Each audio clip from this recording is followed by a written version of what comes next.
त रहे पजारवा ससुर में आइल बाटे हमरो यारवा नैहर में रहनी त रहे पजारवा ससुर में आइल बाटे हमरो यारवा मोरा भतरा तो बार बार पूछे ई हवे के अरे ई हवे के ई हवे के अरे ई हवे के ई हवे के अरे ई हवे के ई हवे के अरे ई हवे के ई हवे के अरे ई हवे के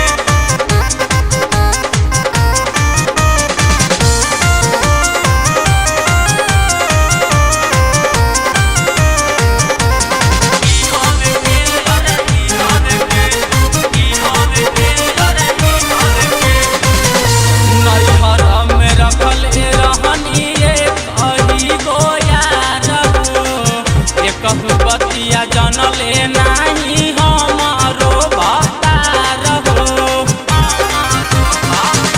नैहर में रखले रहनी कही गोयार हो एक बतिया जनले नाही हमारो भतार हो सब लोग बार बार पूछे ई हवे के अरे ई हवे के ई हवे के अरे ई हवे के ई हवे के अरे ई हवे के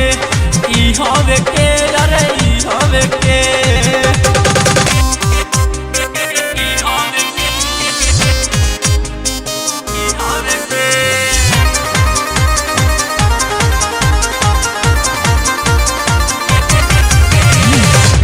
राजेश बेदर्दी हमें हमारो भतार हो